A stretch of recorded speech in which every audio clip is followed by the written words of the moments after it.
Hi, and welcome to Control Talk Now, your smart buildings videocast and podcast. This is episode 417, where we talk about all things HVAC, smart building controls, including sales and marketing. And this week, maybe a little bit of finance. So I just got back from Realcomm Ibicon. A special congratulations to Jim Young, Howard Berger, and Lisa Woods, their 25th show. So happy 25th to you guys. You did a great job, remarkable job. The conference was great. The people that there were great. The speakers were great, but it was kind of not without some minor faults, which I talk about in a post I put on Control Trends, the good and the bad and the ugly about Realcomm Ibicon. And there's a huge, huge red flag that I took away from this. And I talk about this on the Control Trends Smart Briefing, our weekly newsletter. I also talk a bit about it in the post I put on Control Trends. But bottom line, I mean, we are in a financial tsunami. At least a lot of these big real estate players are. You know, we've seen commercial banks that have failed here in the not too distant past. More are probably coming. And the real estate folks, what I learned, they're cautiously optimistic. They think if they can get through 2024, it's going to be happy days again. But getting to 2024 is going to be a real struggle for some of them. And I talk about this on the post on Control Trends and in the Smart Buildings News Brief. I'll just give you this as sort of a hint. Just be really, really careful about your credit. I mean, it's better. I think the strategy in this environment is to not worry so much about growing your business, but worrying about surviving. Because if we can get on the other side of this in 2024, it's going to be great. There are huge opportunities that I learned about there, primarily around ESG and indoor air quality. They're all being forced to comply to some of these ESG standards, which is going to be a great opportunity for us, but only if you get paid. So remember to get paid. Now, I'm going to cut right to the show here in just a second because I got one of the greatest guests I think I've had in a long time. He should be the Team Earth most valuable player. This guy is a visionary. He thinks in the future. I was so inspired by what he's seeing and actually what he's doing right now. So this is going to be great. The show's going to run long. You're going to want to stay to the end of it. We went so long, I actually took some of it, made it into bonus content, which I'll link to in the show notes. Hey, but before we get to our guest, a quick word from this week's sponsor, Controls Group North America. The world of distribution is undergoing an incredible transformation, and if you want to be at the forefront of the change, then you need to join a community that is working towards redefining supply chains. CGNA is that community. By bringing together the best distributors with innovative manufacturers, we are changing the game by finding ways to solve problems, cut costs, and increase market share for our members. As a member of CGNA, you'll have access to exclusive resources, expertise, and knowledge, including access to intermember inventory. As a manufacturer, you have the opportunity to reach over 208 locations with the support of highly trained and motivated CGNA members. Together, we're redefining distribution and creating real value for our customers. So why not be part of something bigger than yourself? Join CGNA and let's ride the waves of change together. Welcome to a world where synergy reigns supreme.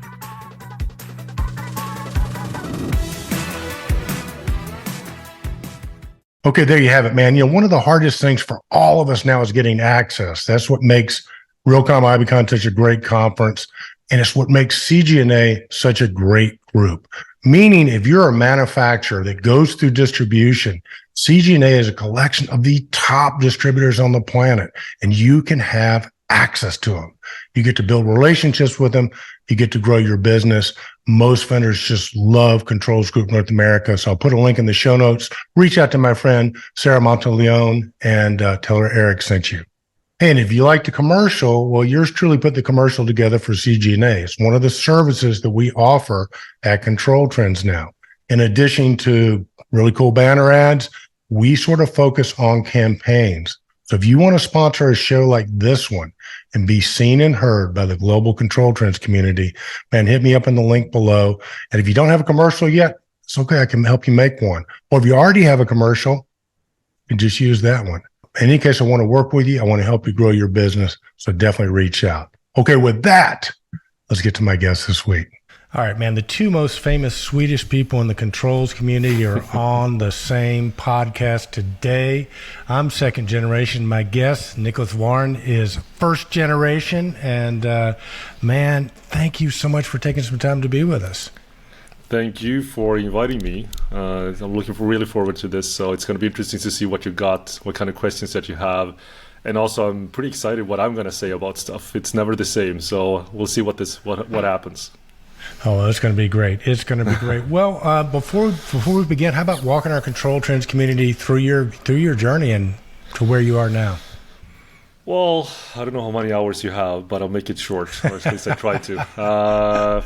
Journey started actually in Colombia, born there and raised. Not. I actually got to Sweden when I was 10 months old. So I am Swedish, even though I don't necessarily look that Swedish. And, this is where I grew up. I had no idea about anything about smart buildings, building automation, IoT. Previous career, first in sales, logistics. Then I studied international management. And my focus was on innovation and strategy. And the more I read about, innovation, strategy, entrepreneurship, and this international management and studying in South Korea, Switzerland, taking courses in development aid management and getting this global understanding of things, why not be the best at solving all problems in the world and actually, start a company or have a company that operates in all countries in the world. So that's sort of like, that's honestly, what I did or what, my focus was. And then I said yes to a lot of different things. I invested in an audiobook startup in Nigeria. We got picked up from an accelerator track in Finland. And at Slush in Finland, that's where my journey started, where I'm sitting right now. So do you want to hear it? You said an audio book club in Nigeria? Yeah, audiobook startup, yeah. I was an advisor nice. I was an advisor for a tech startup, right? An incubator in Lagos in Nigeria. And they had, so as advisor, going through business plans, advising them on everything, go-to-market strategies and all this kind of stuff. And then one of the startups, they came out of like the first year, the cohort that I was advising, they were focusing on audiobooks for education. That didn't really go well. And this was, at the time where Audible, this is 10 years ago, something like that. So Audible was, become a little bit bigger. And here in Sweden, we had some startups, also, gaining ground, and audiobooks was clearly, it was sort of going at it, right? So I thought, Nigeria, 200 million people, most of them speak, English to some extent. What can go wrong? Everything, obviously. but that's another story. So I invested in that company. I helped them pivot to audiobooks. And again, we got investment. I mean, we were selected as one of the 1,000 most promising startups in the whole of Africa. Again, got investment, picked up on accelerator tracks. I had my own web agency at the time as well. So I helped them, develop websites and strategy and all these kind of things. It's a fun journey. And again, when we were picked up on this accelerator track at Slush, which is the world's largest entrepreneurship event in the world, that is based in Finland, I was just waiting for my team, and not schnapps, but grabbing a beer at the bar, and I was just waiting for my team, and I just asked this guy, is it okay if I stand here? Right? He was standing at the table, so yeah, sure, fine. So again, at conferences, so what do you do? Yeah. And then he showed me on his phone how he could operate, he could look at, who's opened up the refrigerator, turn on and off the lights in Iceland, right? So we were in Finland. Wow. He showed me this in Iceland, and this is 6-7 years ago, something that. And that was, the founder of Go-IoT. Okay. Yeah, so that guy. So I had my, you know how it is at conferences. You talk to a lot of people. You know that you're going to go in business with a couple of them. That never happens. And there's always these outliers. And you end up, talking to them. So I talked to him. I helped him with some website development, strategy, go-to-market stuff. And the more I, understood about buildings, the more I really wanted to know more, right? And again, you have to remember that I wanted to make an impact in the world, right? And buildings actually exist in all countries in the world. Yeah. And the more I knew, and you learn about BACnet, web services, one API to the building, I saw like 7 years ago that there has to be an app store.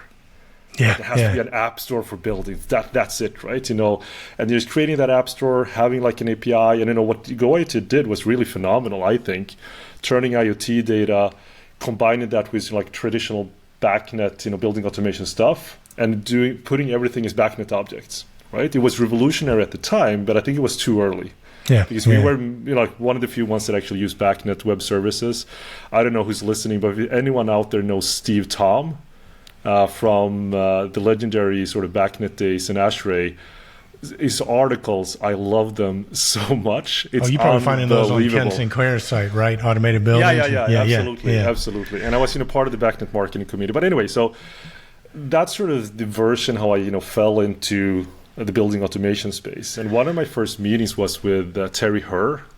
He's also a little bit of a legend from Intellimation, I think, out of Philly.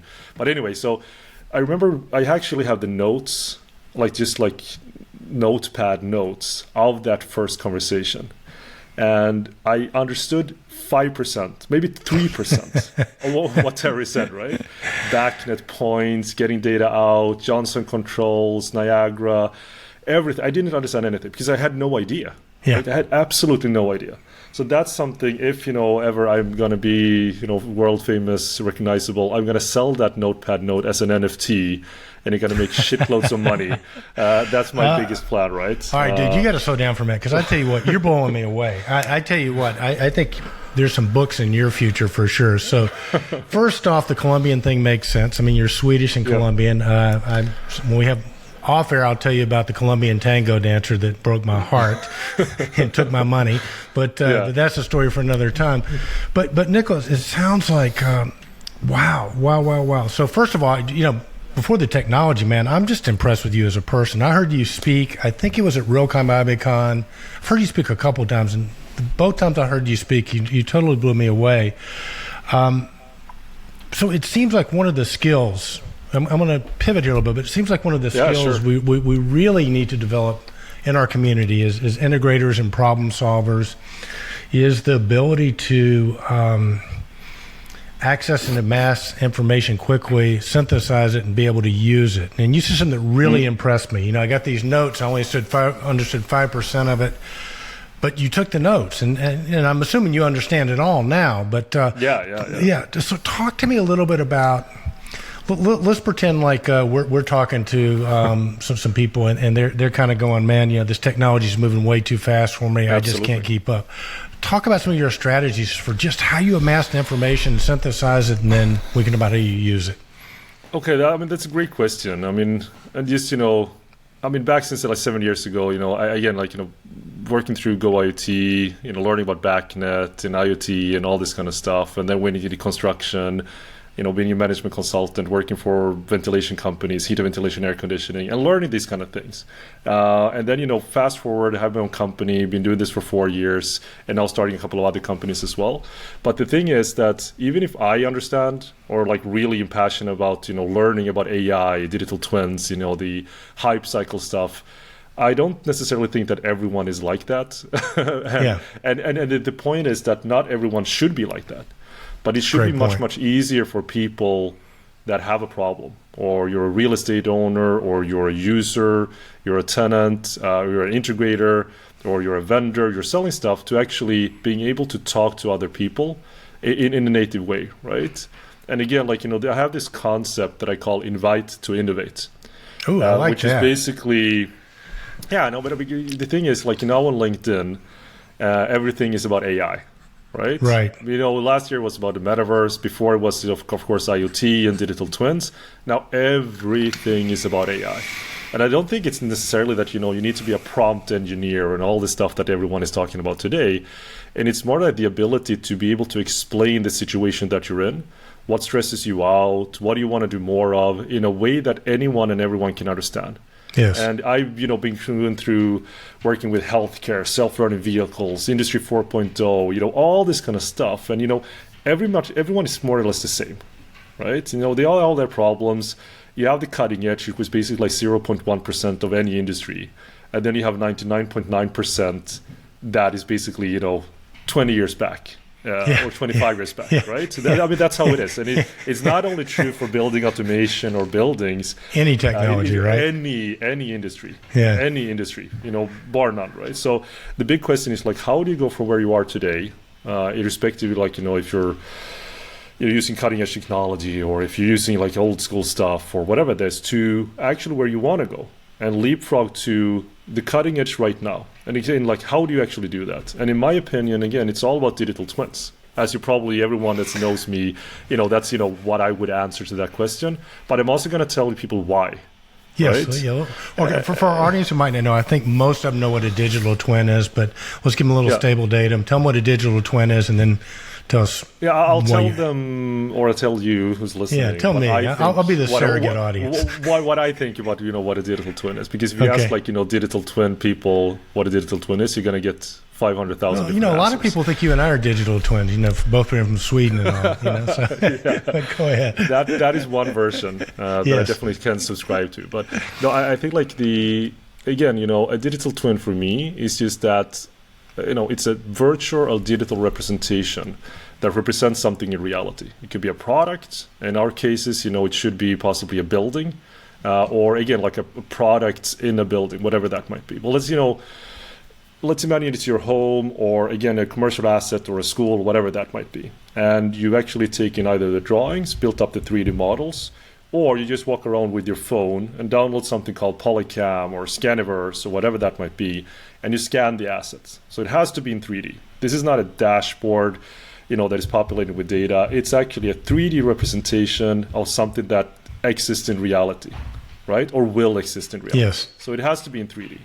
And then usually what people say about digital twins is that it has to be fed with real-time data at specific intervals, so-called twinning rates. So basically you connect all the HVAC or the energy stuff, and you actually give it meaning and context, not only in a dashboard, but actually feed it to where it's supposed to be.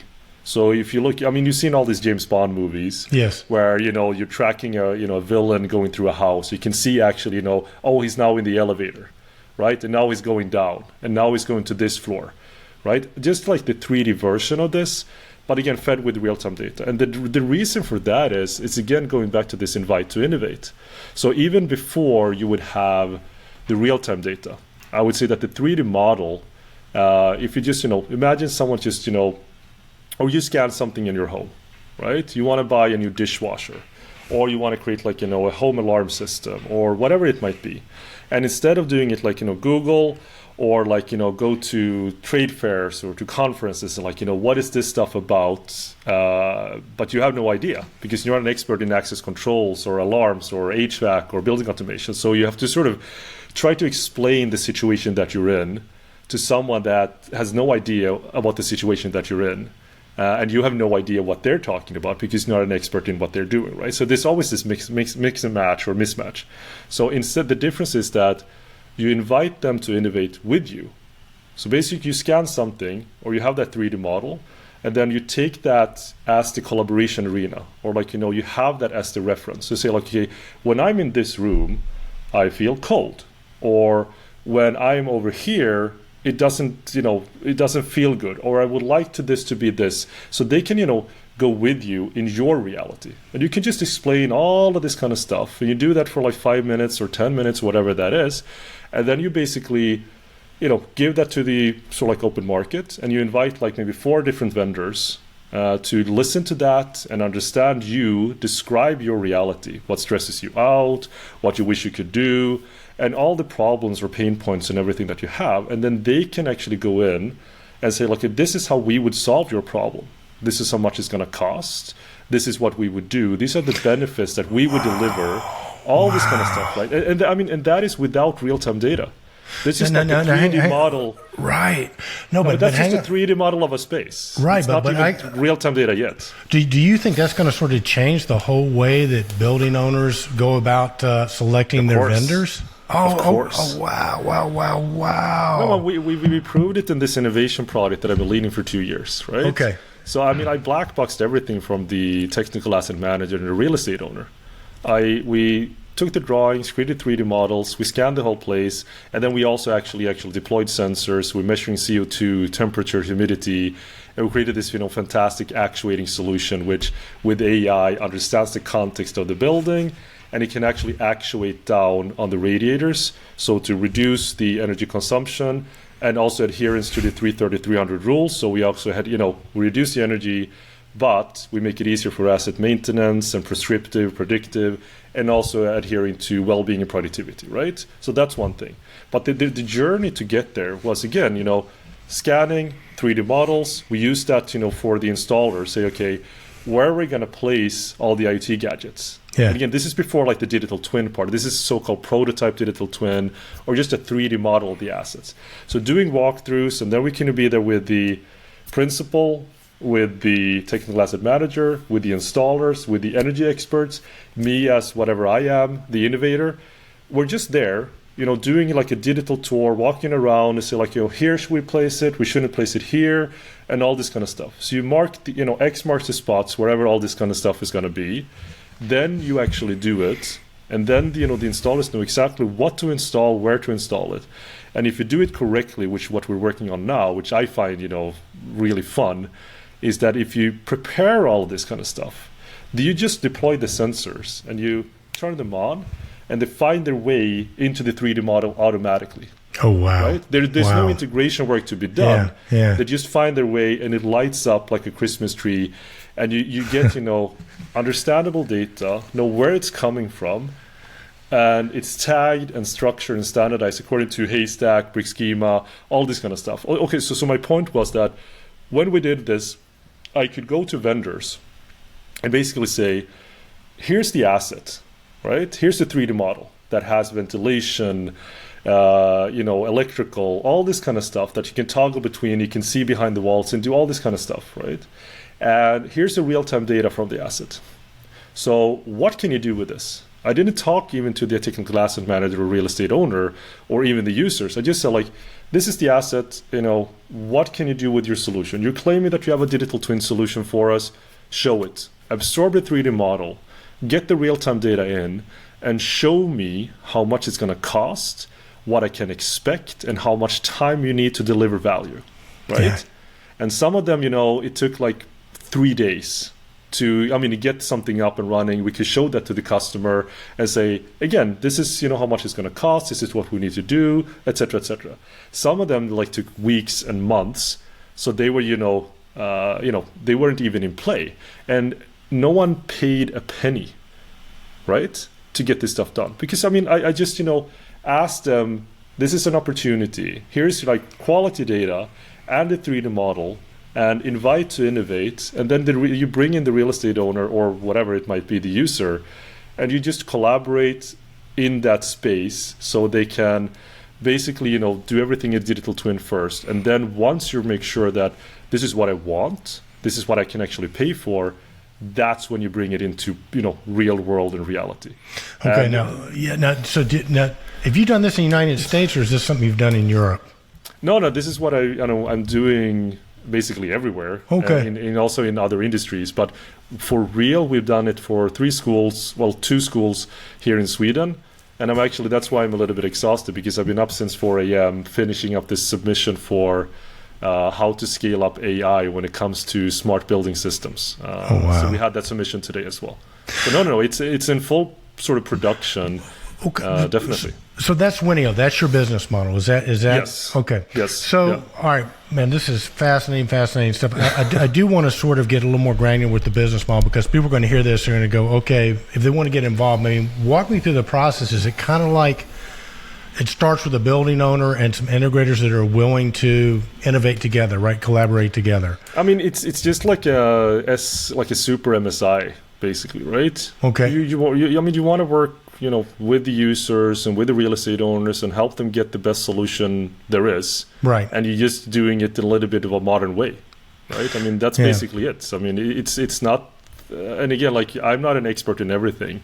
And the benefit is that you help the ones that are experts in whatever they're experts in allowing them to understand more of the context which they're trying to improve. And that's basically it. It's just like matchmaking 101, and you, instead of doing this with PDFs and site visits and all this kind of stuff that just takes time, you just do it in a digital way. So I think this is just like the way that I think like MSIs will evolve.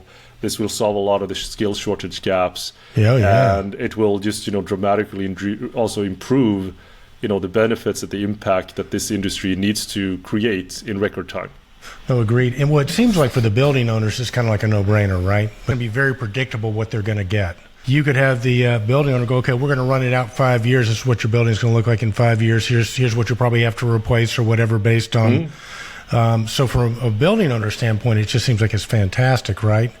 And then I guess from an integrator standpoint, like you said, if it's a super SI or somebody does really quality work, they're probably intrigued because they're getting away from the bid and spec part of it, right? It's where low bid wins and then things get factored out. So, and then you're kind of like you said, the matchmaker. I like that.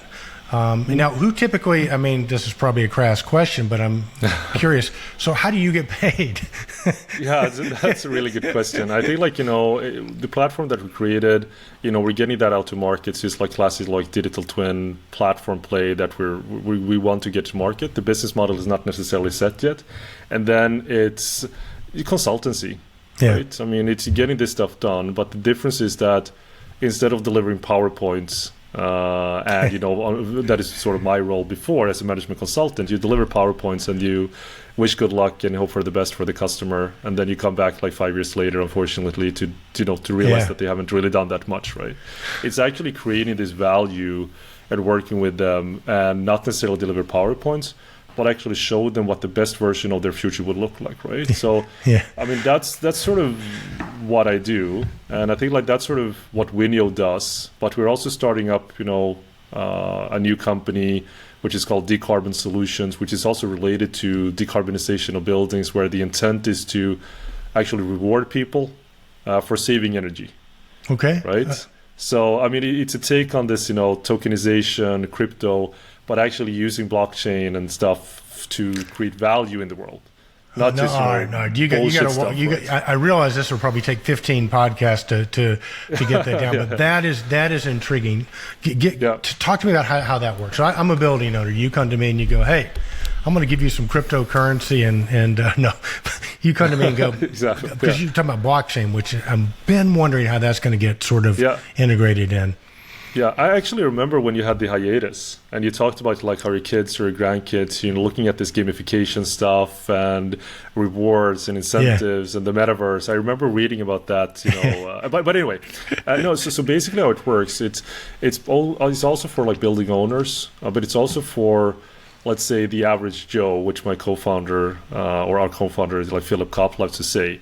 And the whole point is that if you look at let's say dumb grids that wants to turn into smart grids today, there is not that much real-time insight. There's not that much data or quality data from what's actually happening beyond the meter, behind the meter, and what real estate owners do and all this kind of stuff. And this is, the reason we come up with this is because of this project in Sweden that wanted this, self-learning, wireless, platform-independent, AI-driven smart heating system, so that energy producers can understand what's happening in buildings, and of course, building owners could create better buildings that reduce the carbon footprint of the entire building, right?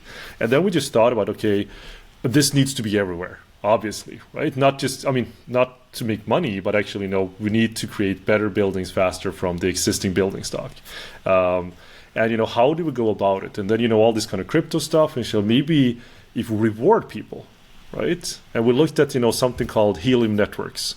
So Helium Networks was this crypto-based company where you could buy these hotspot routers, and then you earn money for it, right? You earn tokens. Okay. And in the beginning of this, you earned a lot of tokens. And those tokens, of course, represented money. So you can make a passive income of, I don't know, $5,000, $10,000 a month. Okay. Right? A month. Wow. Just because buying one router. Wow. So, wow. So people bought a lot of these, and basically what they did, you look at it, again, like a Google Earth kind of perspective. Yeah. And they had this hexagon grids.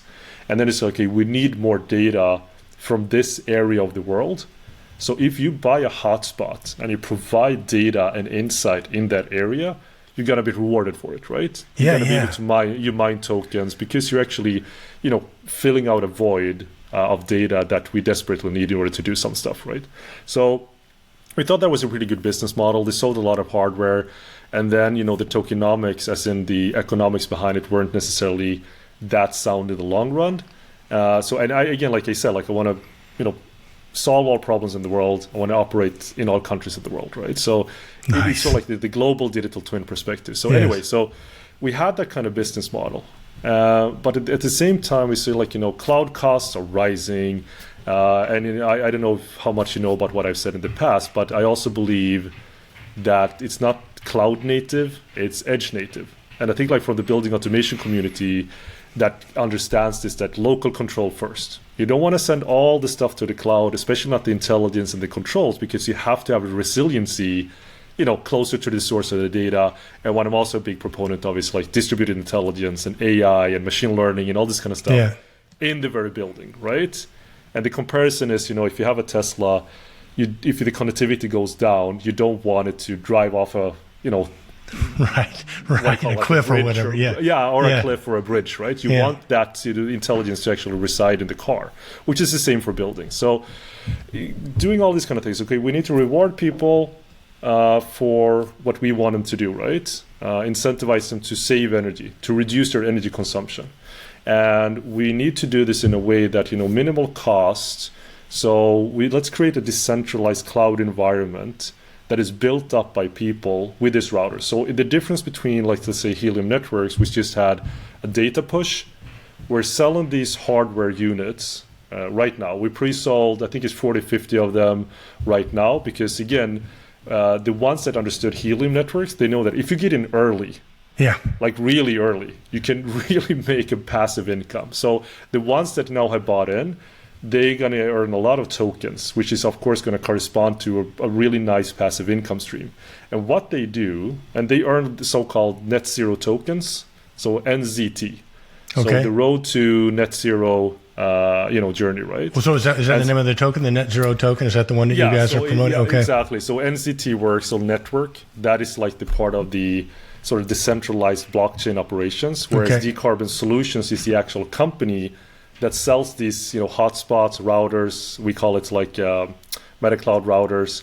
And then what happens is that, this is now I'm answering your question. So for the ones who are listening, thank you for, keeping with me.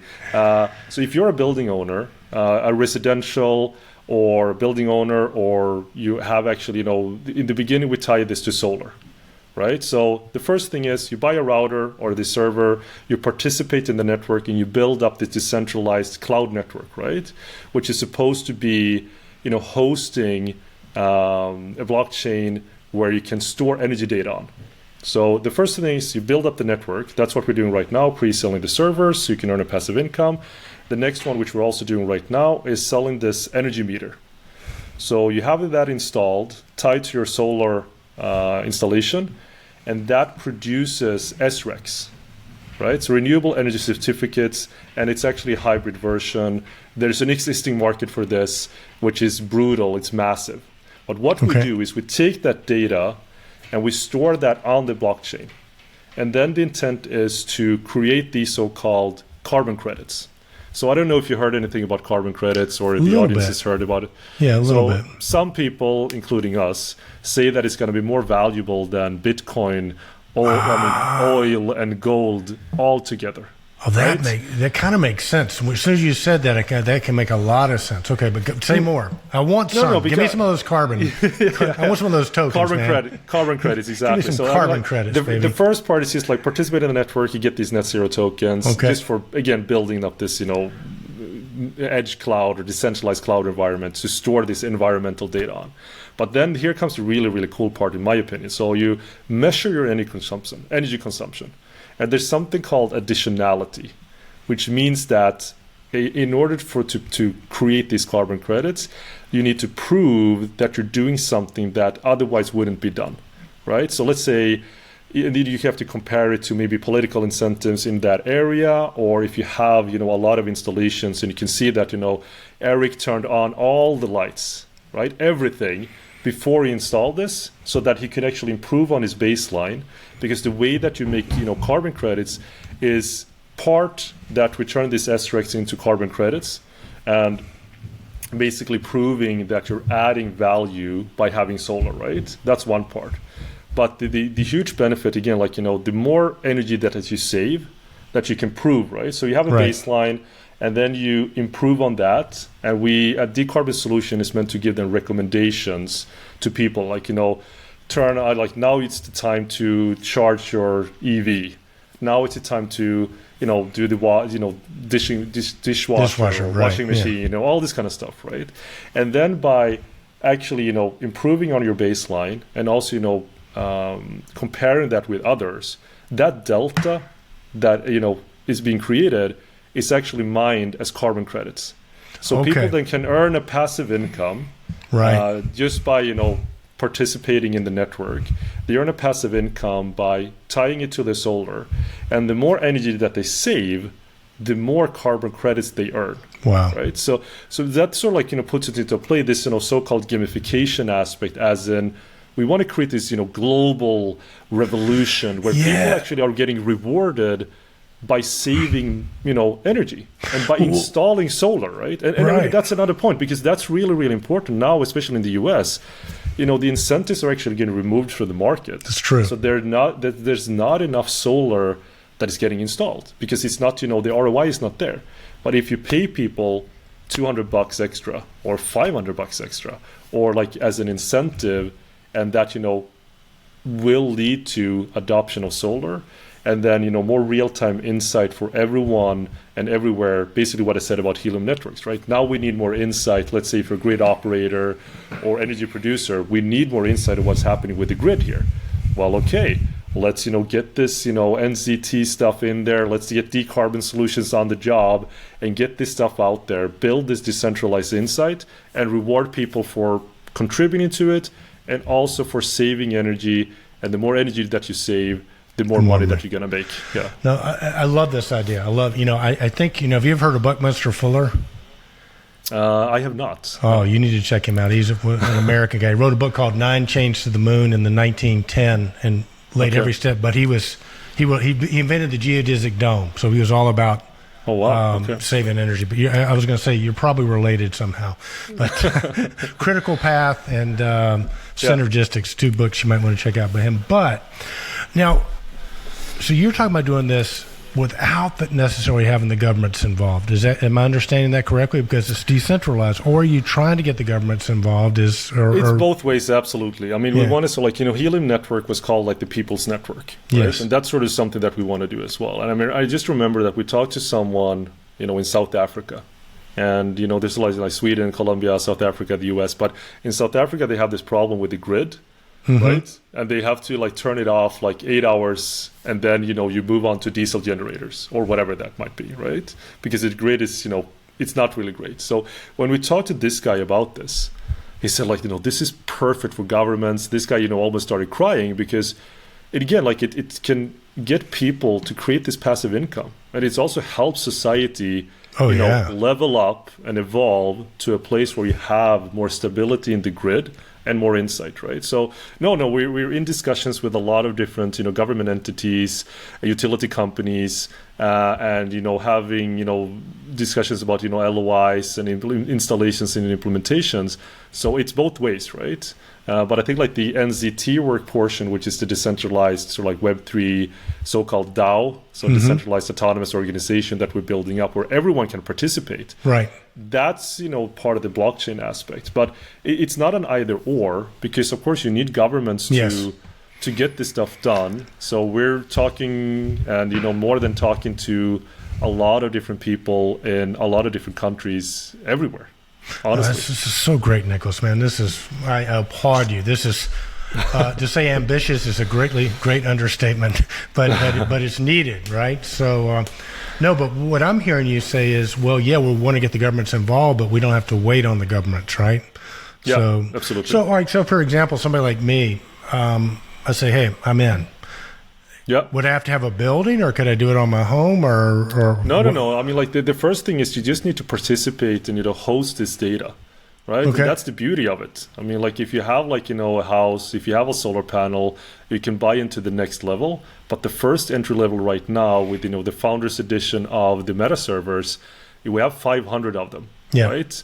And we sold like 40-50 in the last couple of weeks, because when people actually understand how this works, that you, Eric, without a solar panel, just, a smile and want to create a passive income and want to be early bird and actually want to contribute in hosting this energy data that is going to revolutionize the world, you just buy one.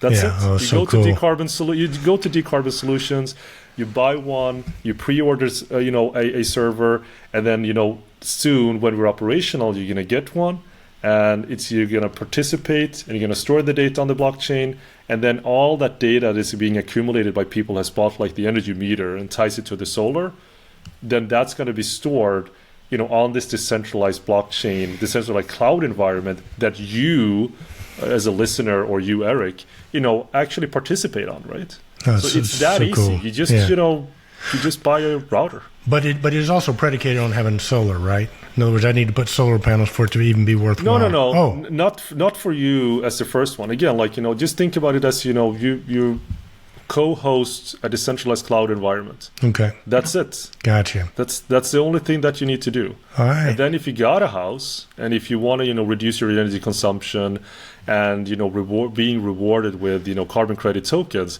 right, that's when you can do that as well. Right. So it'll be a way for me to track that. I could track my energy saving. And exactly. So, one, I'm hosting, I might be getting some tokens for the hosting. Two, now I'm reducing my carbon footprint, and I get, okay, that's cool. That's cool. Exactly. So it's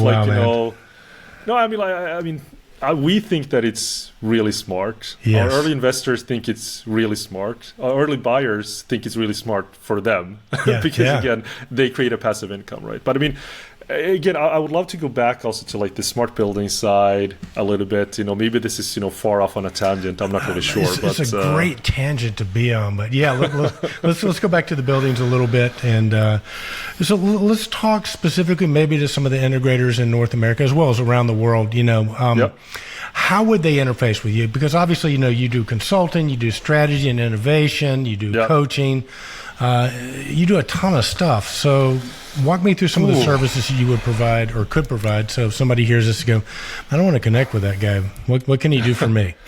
Yeah, it's a good question. I got to connect the last week, basically the same stuff, looked at the Winio website and said wow, you do time travel, teleportation, what is that? And AI, all this kind of stuff. So I would say that especially nowadays, basically understand how people, what to understand about AI and what not to understand. And of course, how that relates to the smart building space, whether you're an integrator, an owner, installer, MSI, whatever that might mean. So explain that perspective of what is important and, tailor that to, again, those, whatever you're doing in that space, right? And I think it's a lot of difference, how to think about it.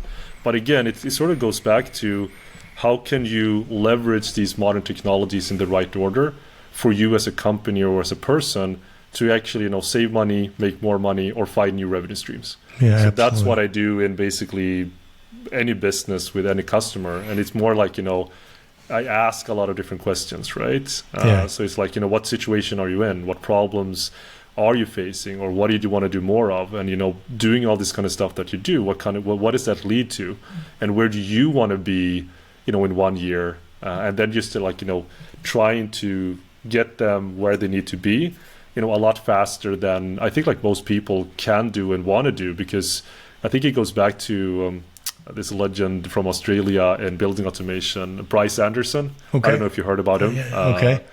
No, but anyway, but he said to me, we were talking at this, we were invited to speak at this Schneider global kind of something event, right? And I was really passionate the same way I actually am now again, after even more years in the business. But afterwards he said well, Nicolas, this might sound a little bit odd, but you're the first guy that I met in this industry that actually wants to use technology to solve problems. Nice. Right? Nice. And I think that's as tragic and as fun as it can be, right? But that's really true. I just want to use the most modern tools and the most modern technology to solve, really, really challenging problems in the best way possible. Well, no, that goes to decarbon, that goes to everything else, right? Well, no, that's what I'm good at. Yeah. Right. No, I get it. And, and of course, Nicolas Waern, I've seen your AI art you've created, which is pretty incredible. And where I'm kind of going, what I heard you say, okay, among other things, is that you love technology. I think so many people are either afraid of AI or it's just changing so rapidly. I mean, I try to track it, as you do too. I mean, every 2 weeks it's changing. It may be faster it's than unbelievable. that. Yeah. And, you get people that are just kind of going, well, AI is going to replace everything. And the quote I heard today, which I thought was great, is AI is not going to replace people, but people using AI are going to replace people not using AI. Yeah, I said the same thing today. Did you really? That very quote. Yeah, I said that like 5 hours ago. Oh, how about that? Quote unquote, yeah. So it sounds like, among other things, what you would be availing people of is going, okay, let's about how you use technology to get you where you want to go. Yeah. But included in that would be, well, we can talk about the different AI tools and how you can use those too. Is that a fair statement? Yeah, absolutely. And I think like it's a difference because I have a pretty good understanding of AI. We're running this innovation project for 2 years. We've been really working with data scientists and, the building owners and technical asset managers and utilizing, industry taxonomies and all this kind of stuff and just trying to solve all the problems, right? Creating new hardware, new software, new AI, new stuff, and distributed intelligence, and just getting this stuff done. So that has, of course, taught me a good deal of, the practical stuff and, what to think about, what not to think about for the ones that are, on the road to maybe start their AI journey or start dabbling in it, and if I can help someone else, save 2 years of their life in, blood, sweat, and tears. Right. I love to do that. And I think also people will actually pay me to do that as well, right? Well, they should. They should. But I mean, I love that you're trying to sell for me, Eric. I really respect that. But to be honest, everyone that has a problem with anything, just reach out to me. I just want to hear more about, what kind of challenges exist, because that makes me better as a consultant. And I love just to help people get to where they need to be. And I think I have a pretty good understanding about the smart building side. And just going back to a reflection that I just made quickly just now is that I believe that the integrators and also the vendors and the ones that can make buildings more accessible for change, and again, like this idea that I had way back, one API to the building, creating an app store, and basically democratizing, how we can make buildings smarter, better, more energy efficient.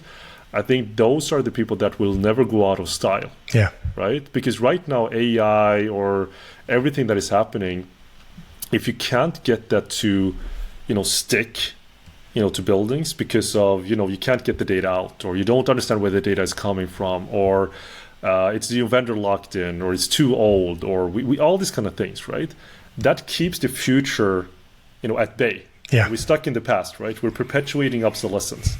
However, if you're an MSI or an integrator or even a vendor and, decide what kind of products I want to spec or what I want to get into the building, that actually makes it easier to create, better buildings and do that faster, and maybe use some of these visualization tools, that, an example is, my two kids, right? Maximus and Isabelli. Nice. Maximus is 5 years old. Isabelli is 8 years old. Okay. I put them in front of this, digital twin, right, of this school, which is a game. It looks like, a computer game. So they were there for 30 minutes, right? They walked around. They could, open up valves, close valves. Wow. And, they looked at the radiator, right? And it's like, oh, this is really cool, right? Because you can see the warm water flowing in, and then it cools down, and then that's how the radiator works, right?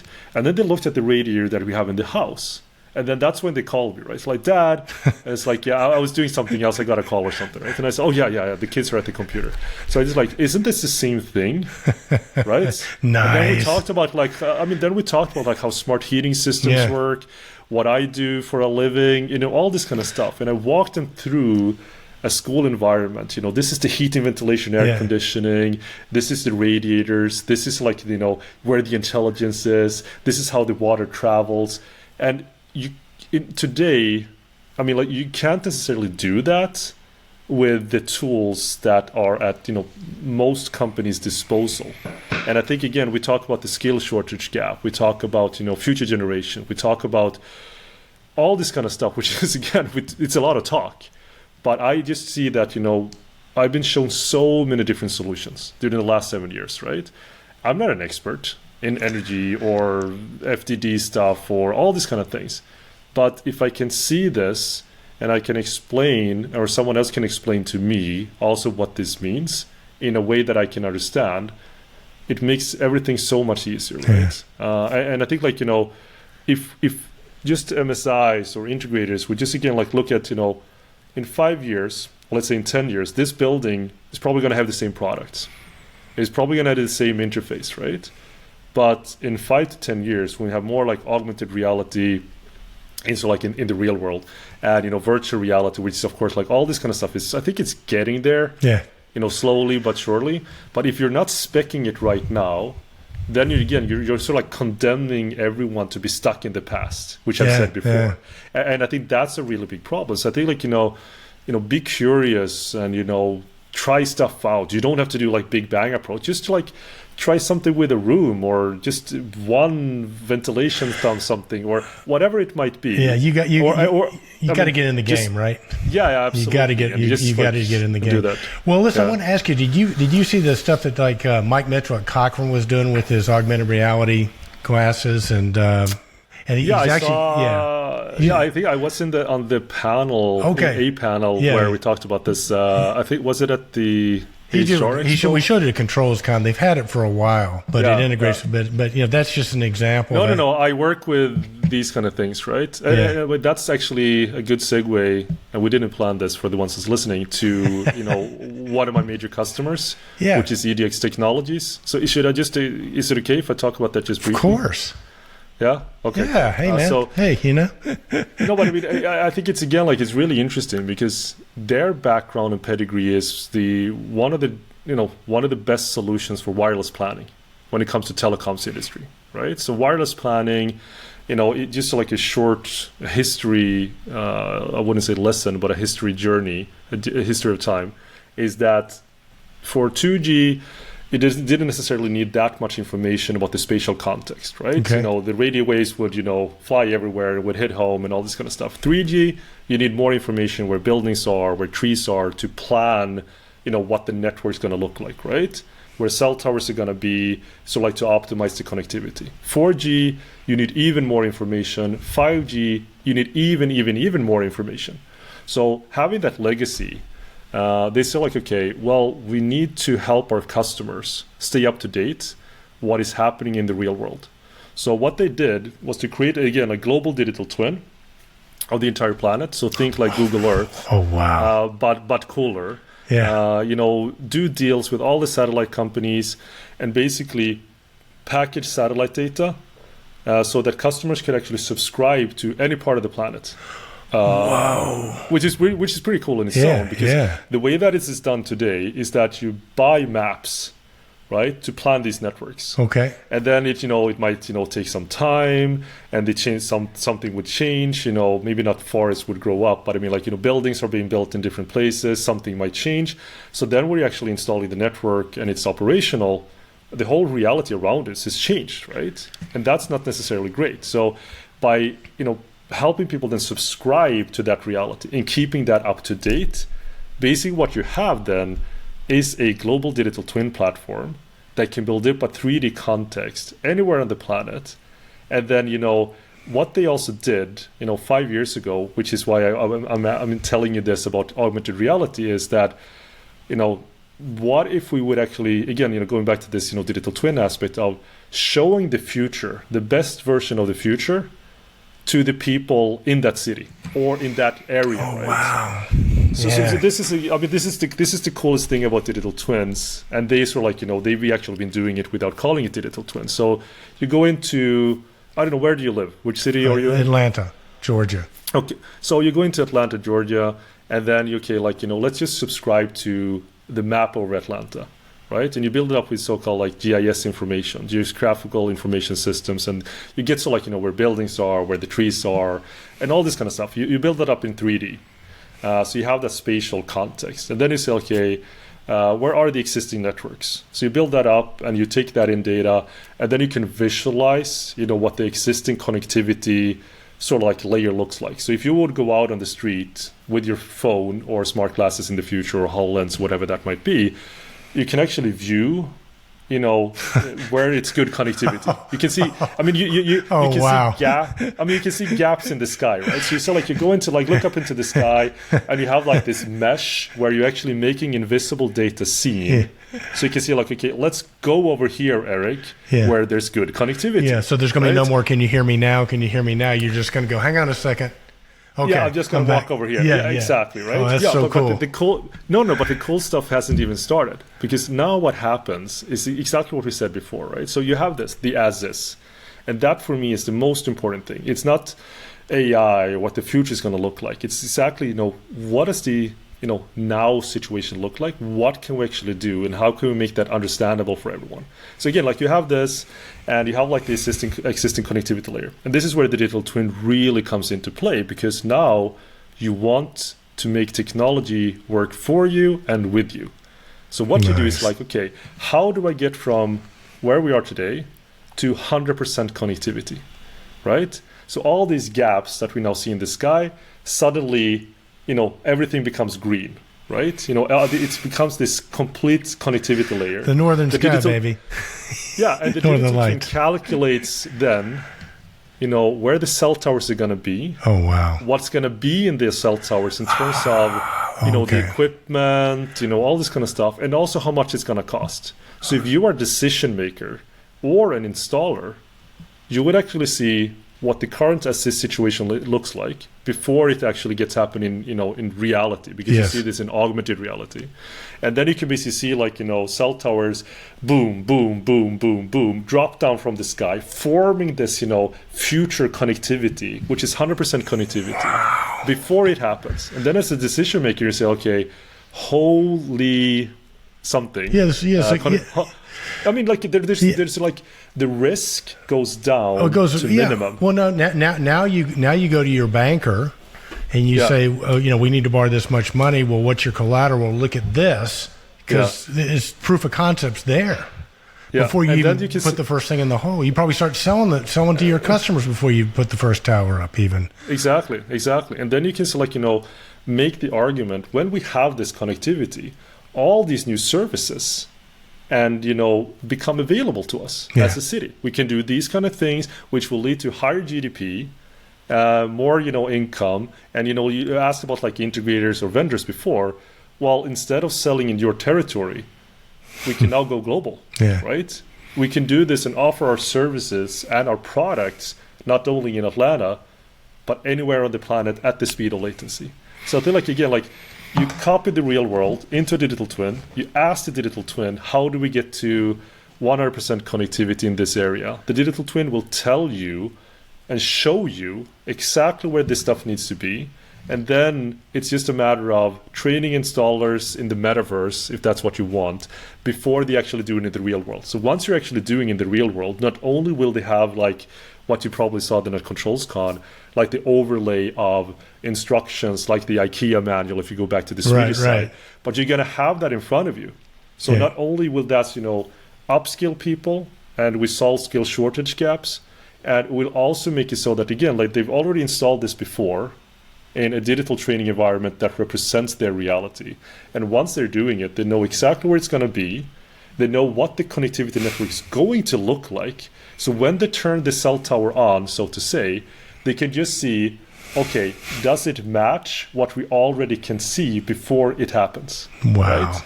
That is so cool, my friend. And it's so cool, but the coolest part that it's here right now, because it sounds so sci-fi, right? It sounds crazy, but it's just putting all these pieces together. And again, this is what you get when you have a crazy idea that you're going to solve all problems in the world and operate in all countries in the world. I love that you think that big, but I can tell you why it won't work in the United States. Please tell me. When the government gets involved, when the politicians get involved, that's when it's going to go to hell in a handbasket, because one party is going to bring it in and go, hey, we can do this, and the other party is going to shoot it down because we got to Do you have a solution to fix our political system over here? Because if you could fix that, then we could get some stuff done, you know? That is very true. And I don't think that's only for the US. We have all this kind of stuff here in Europe and basically everywhere as well. Yeah. We have 4 years in one direction, or maybe 8 years if you're lucky. And then it's, 8 years or 4 years of dismantling that and going back. And then basically you're stuck in limbo, basically. No, but I mean, again, like EDX Technologies and EDX Wireless, they are in the US. Yeah. They are the number one solution provider in the US. Oh, okay, they already. are doing this. Yeah. They are doing this. So again, like if you just imagine you have like a national map of the entire United States, right? And then you see 200,000 cell towers, and you see where they have network coverage. Yeah. And then you can drill down to an individual site. That could be, of course, an asset, like a commercial asset, whatever that might be. You drill down, and whatever you also, place there in augmented reality, that will become visible if you're there. So if you want to say, okay, right now I zoom into your house, Eric, look outside your window, there's Godzilla roaring at you because I placed it there, right? And again, like this is the stuff that Google, Adobe, Apple are all working on. Yeah. And I really, really think that this will be democratized, when we're going to see smart glasses, when Apple is going to, release their XR headsets, all this kind of stuff. Well, and then I wonder too, maybe you can figure out how to decentralize government.